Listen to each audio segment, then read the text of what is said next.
But holographic portraits opens up a whole new era. This is Dicrotech's portrait camera. A brief, harmless flash of diffused laser light records the subject's face in 3 dimensions. Because laser light is one color, makeup offers another challenge.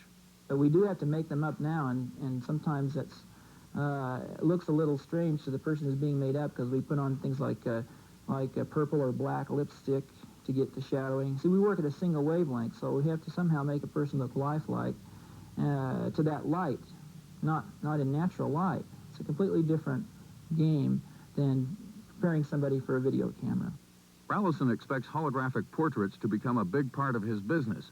Right now, it's very expensive, $800 for the original portrait, $200 for each copy. Holography does have practical applications. This odd array of characters represents a computer terminal keyboard. Rallison will make a hologram of the characters, reduce them to fit on a pair of glasses, and quadriplegics will be able to program computers with their eyes. Will we see holographic images on our television screens? Rallison doubts it, at least for the next several years. Besides the difficulties and expense of taking holographic moving pictures, he says that just to transmit the information of a simplified hologram over the airwaves would require the capacity of several television signals at once. Well, one hologram you may recall is the American Eagle that was on the front cover of National Geographic this past March. Well, the people who created that hologram will be coming to the Twin Cities this September 25th and 26th. They're going to hold a seminar on the history and future of this creative art form. Now, the American Karate Studio has 2 locations in the Twin Cities, this one in Minnetonka and another one in St. Louis Park. Each studio has 3 classes a day and welcomes all age groups. They say they have something for everything, whether it be self-defense or exercise or sport. Out of 60,000 hopefuls, 17 Magazine picked one of these pretty teenagers to be this month's cover girl. Tomorrow on PM Magazine, you'll meet the winner. Then, former Orioles pitcher Jim Palmer made such a hit in his jockey shorts that a few more O's have gotten into the act. See how they feel about performing out of uniform. And we'll meet the man who organized and choreographed the balloon launch at the Summer Olympics and, more recently, at the opening of River Place near downtown Minneapolis. That's all on tomorrow afternoon's PM Magazine. Don't forget, we're on at 4:30. We'll see you then. Goodbye. Tonight, join us for The Wheel of Fortune at 6:30 here on Channel 4.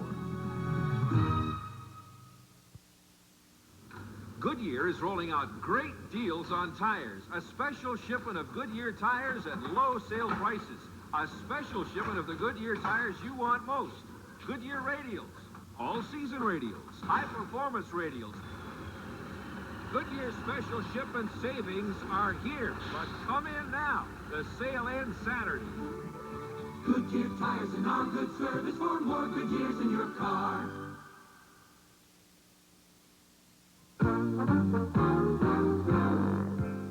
This Career Network report concerns Central Cultural Chicano, dedicated to the social, civic, economic, and cultural advancement of the Hispanic population, the largest minority group in our state of Minnesota.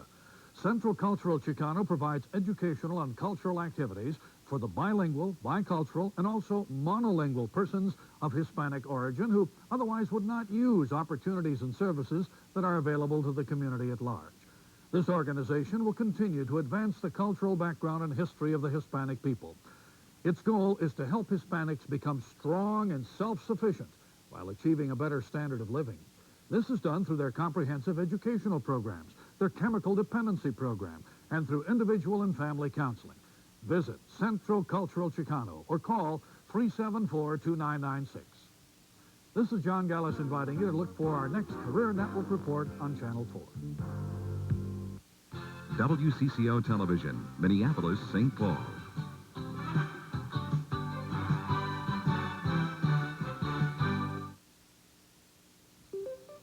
Serving and informing the Twin Cities for 4 decades. This is WCCO Television, Minneapolis, St. Paul.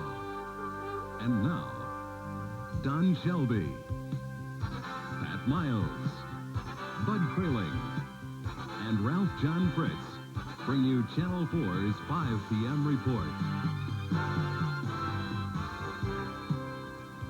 In the fall of 1984, all political roads lead to Minnesota. Not only is it Fritz Mondale's home base, but the Republicans are hoping to get the president here as well to help deliver the state in the November elections. And while Jim Gately will report that story a bit later from our Washington newsroom, we must begin this afternoon with the vice presidential candidate who found her own trail leading to Minnesota today. Good afternoon, everyone. This was indeed Geraldine Ferraro's turn to swing through the state. She's here, Dave, actually for two reasons. One, to raise money for the Democratic ticket, and also to help Senate DFL candidate Joan Grow. Karen Boros is at one of the fundraisers right now with the live report. We understand that Ms. Ferraro has just arrived in the Twin Cities, Karen. Yes, Pat, Geraldine Ferraro is running late. What we are told is that the crowd she attracted in Chicago exceeded 50,000 people. Here at the Hennepin County Government Center, the crowd fills the entire lawn on the 7th Street side of the building. We are told that this is the largest crowd that has ever been attracted to a Hennepin County Government Center event. DFLers say that Grow needs this sort of event to get her campaign against incumbent Republican Rudy Boschwitz off the ground. Grow trails by Boschwitz by as much as 20 points in the polls with just 48 days left before the election. Grow has said all along that she will challenge Boschwitz on the issues, challenge his voting record. But DFL insiders say she will need more than that. She will need some excitement in the campaign, something unpredictable, maybe this sort of thing, but so far no sign of something that is really going to turn the campaign around for Joan Grow. Yesterday, Walter Mondale was heckled by Reagan supporters in California. They have taken some pains here to make certain that the same thing does not happen to Ferraro. There are people holding "We Love You, Jerry" signs in the front row. Flags have been handed out. People have been practicing how you wave them. There are, however, some Reagan supporters here. They are kind of relegated to the back of the lot. We're live here from the Government Center, waiting for Ferraro, due here any minute. Back to you, Pat. Karen, let me ask you very quickly, do they have many Secret Service there? I mean, what's the security like? It's pretty much the standard for what we see on this sort of event. Okay, thank you. Well, the reason I ask is because we just have this report off the wire. The Secret Service reports a man with a knife was arrested near Walter Mondale in San Francisco today.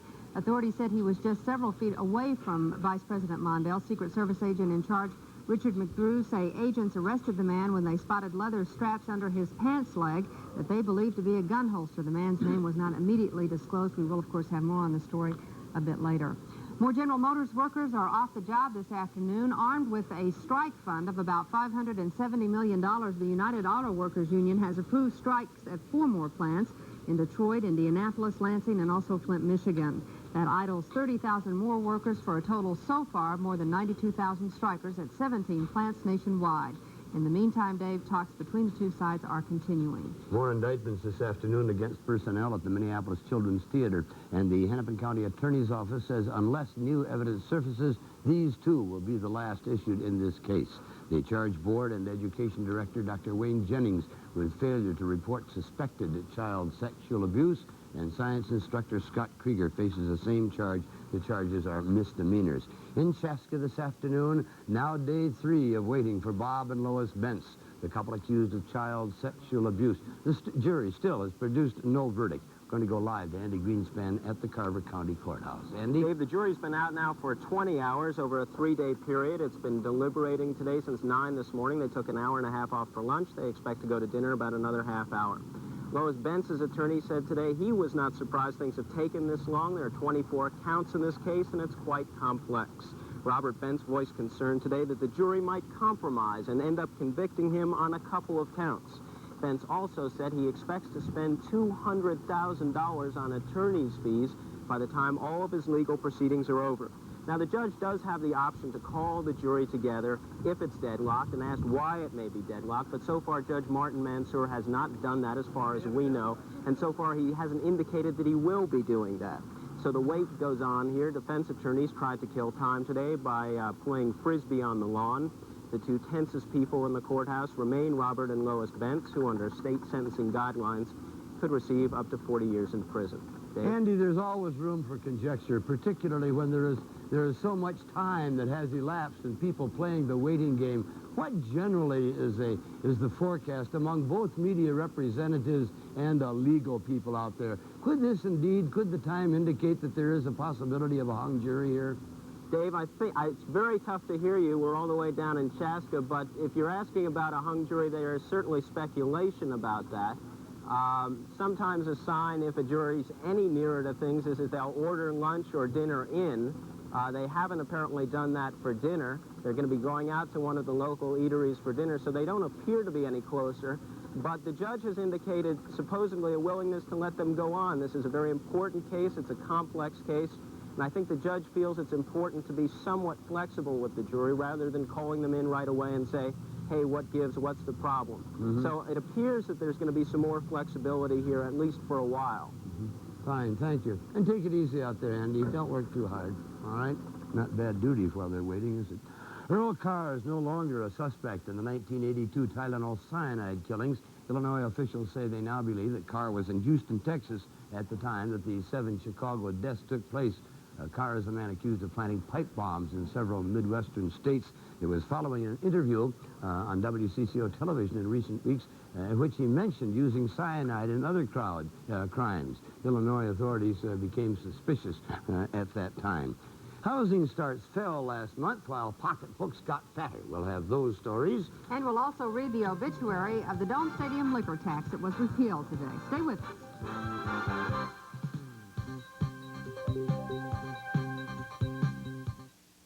When the cleaning needs strike, be prepared with household supplies from True Value hardware stores, like powerful True Test spray and glass cleaners and True Test super concentrated laundry detergent. Open clogged drains with Liquid Drano and clean up with Bon-Ami and Magic Mildew Stain Remover. And care for your wood with Panel Magic and Wyman Furniture products. Then protect rugs with Scotchgard Carpet Cleaner from participating True Value hardware stores. Rattle, rattle, thunder, clatter, boom, boom, boom. Don't worry, call the CarX man. Oh, look at this beauty. The folks have put a lot of love and a fair amount of money into it, but not for mufflers. After the first CarX muffler, the rest are on us, including installation. Everybody come to the CarX man. He's great. Oh, Mom. Oh, you are too. You're great. Rattle, rattle, thunder, clatter, boom, boom, boom. You're never far from the CarX man. There's nothing different here. I'd say something's very different here. That something is Kellogg's Fruitful Bran.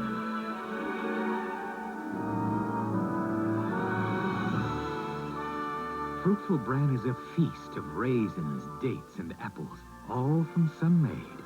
It's the taste you've been looking for. Discover Kellogg's Fruitful Bran.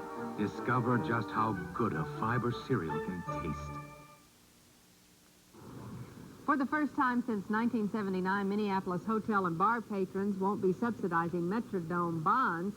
That comes as a result of a tax vote today by the Metropolitan Sports Facilities Commission. Debbie Ely explains. The Metropolitan Sports Facilities Commission meeting began with an upbeat report from the Commission's accounting firm. The report dealt with whether to eliminate the 2% hotel, motel, and on-sale liquor tax. The conclusion? That no tax will be required for the year 1985. Jerry Bell says the tax break is in a large part due to the recent sale of the old Met Stadium. Money from that $14 million sale will be used to retire some of the $55 million worth of bonds which financed Metrodome construction. Satisfied with the tax recommendation, the Commission voted to eliminate it January 1st, 1985. They did, however, leave the door open to using it again if needed. As expected, bar and motel and hotel owners are pleased. At 9th Street Saloon in downtown Minneapolis, the 2% tax cost patrons an estimated $10,000 a year. It's a tax owner Mark Maslow has never agreed with. I felt it was wrong from the start. I don't see why bars, restaurants, and hotels had to pay for a stadium that was just endowing private enterprise, i.e. the Twins and the Vikings. Maslow says he is considering possible changes in his bar prices to reflect the potential tax reduction. However, drinks still carry an 11% state and federal tax. Even though the lodging and liquor tax cut seems a sure thing, it still needs the approval of the Metropolitan Council and the Minneapolis City Council. Debbie Ely, WCCO Television News, Minneapolis. The Commerce Department came out with new figures about the economy this afternoon, and they look like this. New home construction fell nearly 13% last month. That is the lowest level in 1.5 years. At the same time, though, personal income in this country rose, up 0.5%. It is the smallest increase in 3 months. Let's switch gears here quickly and go to Jim Gately in our Washington newsroom with details on what Minnesota Republicans are doing to ensure a Reagan victory here this November. Jim? Dave, the Minnesota Reagan-Bush campaign is looking for a deal. They're telling national Republican leaders, let the president visit Minnesota and we'll all but guarantee that Mr. Reagan will carry the state. Local Republicans are gaining confidence from the latest statewide poll, which has the president ahead of Walter Mondale by 7 points. People still basically vote their pocketbooks. I think most of them, when they look in their checkbooks, they discover that they're in much better shape than they were in 3 years ago. And they view this man as a leader. And that's what they want in their president. Today, Marcy Lear and Minnesota Congressman Vin Weber presented petitions to Reagan campaign chief Senator Paul Laxalt. The senator closed the meeting, but apparently was impressed with the 15,000-plus signatures. That he promised us that he would personally deliver the petition to the president himself. And I think that's very significant because we know from the last 4 years that when Ronald Reagan gets information directly, he has a tendency to act on it regardless of what his subordinates say. So I think we're in a good position. And Lear agrees that Mr. Reagan just may be headed to Minnesota. I'm really hopeful that he may be able to influence the right people. No immediate decision is expected. The grand prize in Minnesota is the state's 10 electoral college votes. It's winner take all, and right now, the polls favor the president, but it's still 7 weeks till the election. And Pat and Dave, when you're covering politics, some of those weeks seem awful long. Jim, even though they haven't made a decision, have they tossed any dates about, particularly in proximity to the general election date? No, they haven't right now. They're just trying to, I think Lear and Weber are trying to hit home that the president is leading in Minnesota, and I think right now Marcy Lear and Vin Weber would settle for any date date at all. Keeping in mind, I suppose, that George McGovern lost his own home state of South Dakota not too many years ago. Thank you very much, Jim. Ralph John Fritz is our physical fitness consultant today. Well, we're going to talk a little bit about that, Dave. As strength and durability grow more and more important in professional sports circles. We'll tell you what the North Stars are doing to fit into that pattern when the Wednesday 5 continues.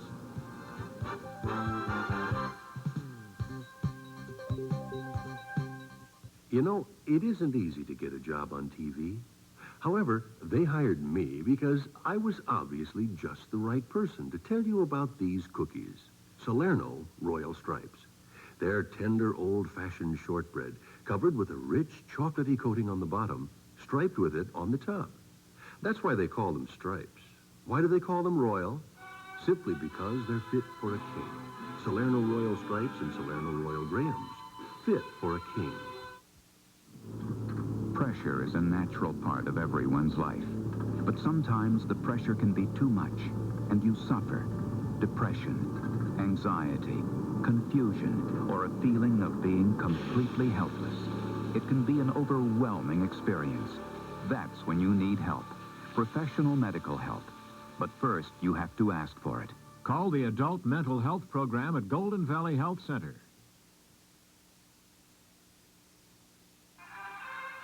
Don't worry. We'll take care of it in the morning. I'd really feel better if I did it now.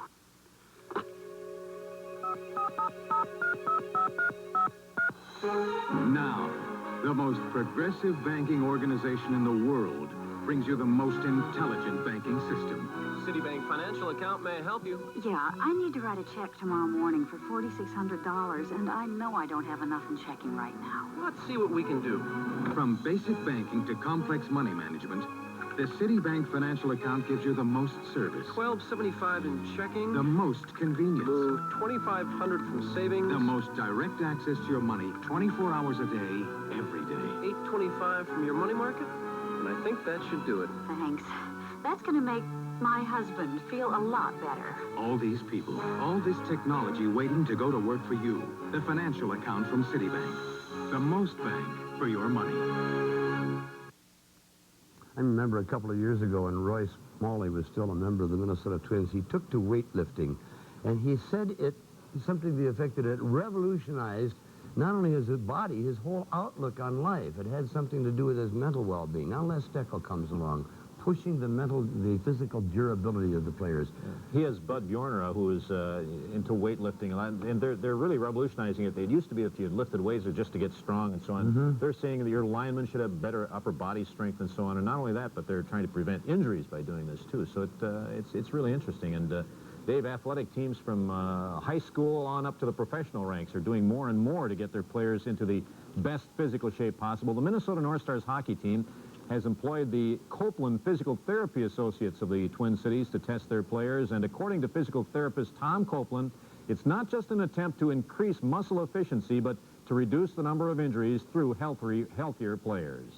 One of the important things we want to do, of course, is to see if there are any deficits, any problems that any of the athletes have that may predispose them to injury while they're participating. The other thing that we're trying to do is to determine their level of fitness so that we're able to better construct a program for them to get them better aerobically fit.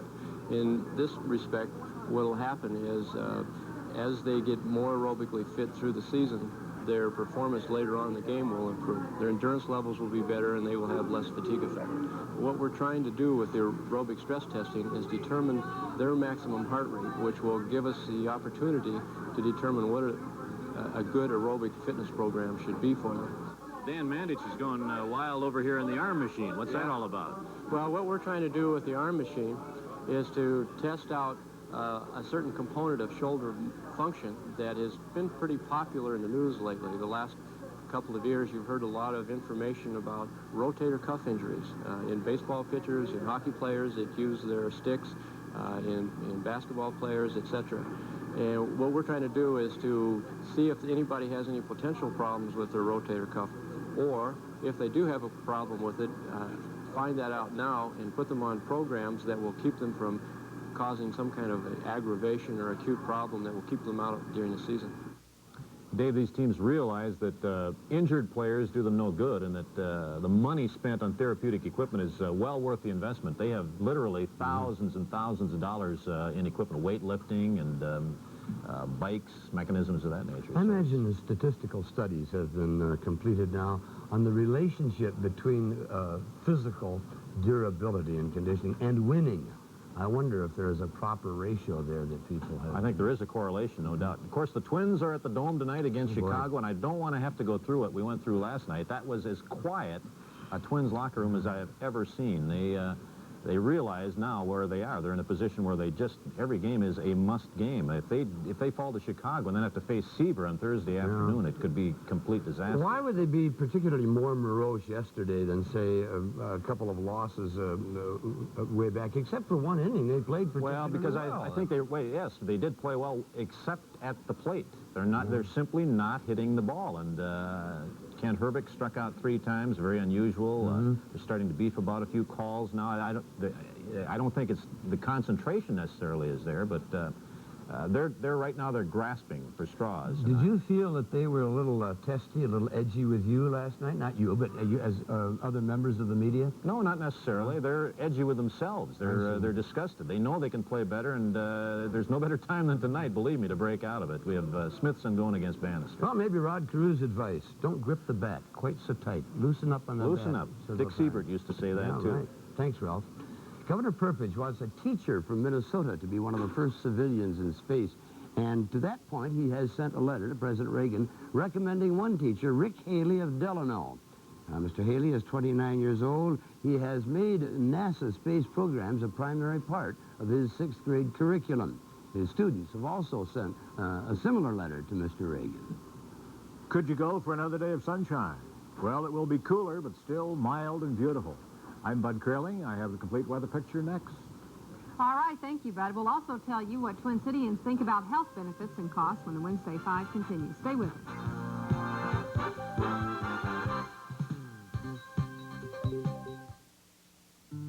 Jenny Stepness has been a nurse in the oncology department of Abbott Northwestern Hospital for over 10 years now. Oncology, that's cancer. It's not unusual that Jenny has worked in cancer care so long. The turnover of the nursing staff is the lowest in the hospital because some say the need is the greatest. We have the latest technology. We're winning many of the battles, and we have people like Jenny Stepness, one of the loving arms of Abbott Northwestern Hospital. Welcome to the Minneapolis Miracle, the clothing distribution center, the off-price store that's changing the way men shop for clothes. Look at the selection. Thousands of top-quality suits, sport coats, overcoats, raincoats, and slacks priced far below typical retail. Famous brands like Fashion Park, Worsted Tech, Sussex, Hardy Amy, Eagle, and more. Wool blend vested suits, $99.90. Pure wool designer styles, $149.90. All wool blazers and sport coats, $79.90. Sizes to fit most any man. For top maker clothes at rock-bottom prices, shop the Clothing Distribution Center. New Potato Delights are really good for only one thing, but not for this. They're lighter, but don't give much of a flash. They're less oily than the ordinary potato chip. Snappy taste, but doubt it. Oh, they're in, but really. Not this, or this. Say there's Potato Delights. They're really good for only one thing. My husband, Alex Karras, with a testimonial for Lazy Boy chair. He's saying his Lazy Boy recliner knocks him out. He's comfortable knowing a genuine Lazy Boy chair has over 50 years of quality built in. And he says Lazy Boy is the original recliner, with features still unmatched today. Lazy Boy, there's only one. Unless, of course, you count Alex. That's cute, Susan. Look for the Lazy Boy fall sale in this Sunday's magazine section. I think we had a case of 90-itis today. Lots of temperatures in the 90s over the 5-state area. The hot spot, the hottest one I could find anyway, was Murdo, South Dakota, just south of Pierre. It was 101. You know, it was strange to see all the leaves falling on the ground, but the weather being so warm. Yes, Didn't seem right, well, did it? some nice color coming in the trees. And there was a little sunbathing going on today, too, down along the Mississippi River, down by University of Minnesota Showboat. It's a nice spot for a little sunbathing. One last blast. They're there somewhere, Dave. I don't see any sunbathers. Oh, just a moment now. Say, we've had a variety of temperatures. They're behind those. We've had a variety of temperatures on September 19th. A year ago, it was only 55, where the coolest was 34 degrees in 1896. I admit we went back a few years here. The warmest, 94 degrees in 1895. Present temperature in the Twin Cities is 91, humidity 30%. The wind is from the southwest, and that's a warm breeze, 20 to 25 miles an hour. Barometric pressure at 29.74, and the pressure is falling. And it was a sunny day, a sunny satellite picture today, all the way from the Rockies. A few clouds just on the other side of the Rockies, but sunny from the Rockies to the upper Mississippi Valley, the mid-Atlantic coastal area, and those 90-degree temperatures, and the 101 at Murdo, South Dakota, just kind of funneled right up into that pyramid, right up the Mississippi Valley. Cloudiness along the Gulf today, and thunderstorms earlier today at Brownsville, Texas. They just had a 1/10 of an inch of rain at Brownsville today, but Brownsville has had 14.5 inches of rain in the last 2 days. Showers all through the Gulf and covering much of Florida today. Some parts of southern Florida, 4 inches of rain in the last 2 days or since Tuesday. A high-pressure center over the east. The coolest temperatures of the afternoon at Limestone, Maine, where the afternoon temperature at 57. It was 36 this morning at Washington, D.C. They warmed up to 78. Showers at Miami. Afternoon temperature was 88 today. And those clouds and showers keeping the temperature to only 77 at Brownsville, Texas. Well, here's the very hottest of the hot spots today. Palm Springs at 110. Got a little cold front moving in, and that's why we're talking about some slightly cooler temperatures tomorrow in the metro area. But behind the cold front, Seattle, the temperatures in the 70s today. Here's our forecast tonight. Mostly clear, the low temperature at 55. Southwest winds at 10 to 20 miles an hour. Forecast for Thursday, clear and cooler with a high at 80 degrees, northwest winds at 10 to 20. And then Friday, partly cloudy, a slight chance of scattered showers with the afternoon temperature at 82. So bring in some cool temperatures and a chance of rain on Friday. I can't believe it. It's 91 degrees out there. No. It really is. Thank you, Bud. The Minnesota Coalition of Healthcare Costs released a survey today on consumer attitudes about health benefits and their costs. Colleen Needles has the results from our St. Paul newsroom. And Colleen, I understand there were no big surprises anyway in that report. That is right, Pat. More than 5,000 employees of Twin Cities firms were surveyed. And as you said, the results were not that surprising. Most of the people surveyed said they want higher quality health care, but most say they don't want to pay more for it. For example, when asked what they want most out of a health care plan, the favorite response was high-quality care. A close second, though, low monthly payments. Another predictable conclusion is that most people believe health care costs are rising faster than the general cost of living. And based on recent statistics, that, of course, is correct.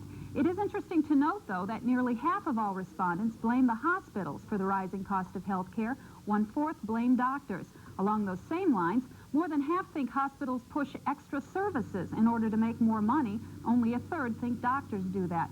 Finally, the majority of people surveyed say they would take special measures to control health care costs, such as using generic drugs in place of brand names and entering a hospital on the same day as they are having surgery.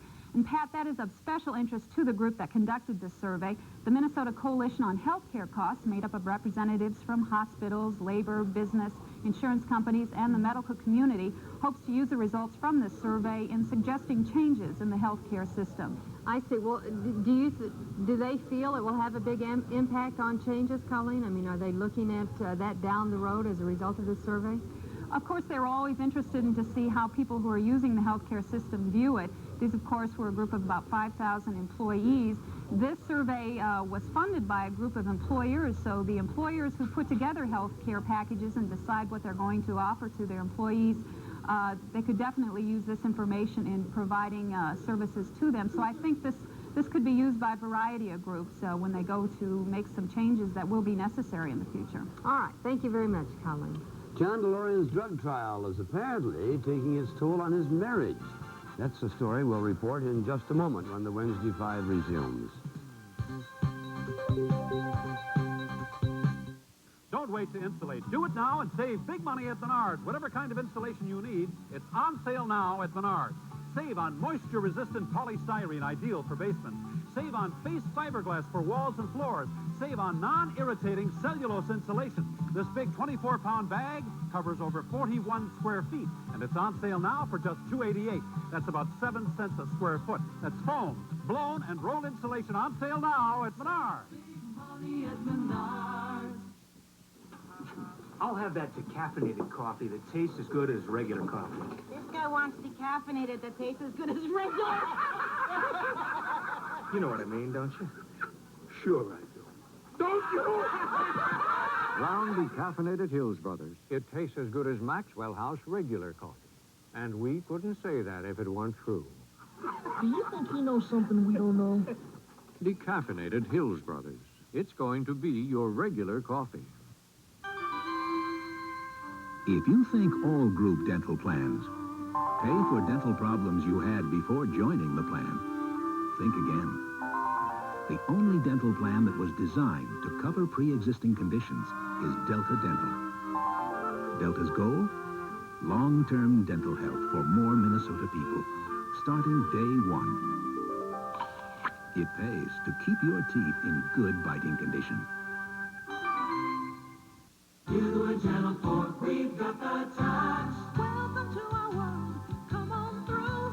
Friends who love the best are here for you. We'll lighten your day. We'll lift you up high. We're two of a kind. We see eye to eye. Get the touch of the Twin Cities. You and Channel 4, we've got the touch. Together you know we've got the touch. You and Channel 4, we've got the touch. Just a month after he was acquitted on drug smuggling charges, former automaker John DeLorean and his wife Christina Farrar are separating. DeLorean's attorney calls it a trial separation only, saying the two needed a break from the pressures of the past couple of years. They are said to be going through marriage counseling in the meantime. Now a preview of some of the items forthcoming on the 6 p.m. report. 2 more indictments were released today against children's theater personnel. The new indictments are for failure to report suspected sexual abuse. I'm Barb Brown. I'll have that report at 6 o'clock. I'm Dr. Larry Kuttner. What was the chemical reaction that killed 2 people in Champlin yesterday, and how can you avoid accidentally doing it in your own house? We'll also have that story coming up on the 6 p.m. report. I'm Marcia Fleur, and at 6 I'll tell you about the groundbreaking today for the new women's prison in Shakopee. And coming up tonight on CBS News, I'm sure a report about a Secret Service report that a man with a knife was arrested near Walter Mondale. It happened in San Francisco today. Authorities said he was just several feet away from the vice president. The Secret Service agent Richard McGrew says agents arrested the man when they spotted a belt. Coming up on CBS News. Good evening. This is the CBS Evening News. Dan Rather reporting. A Justice Department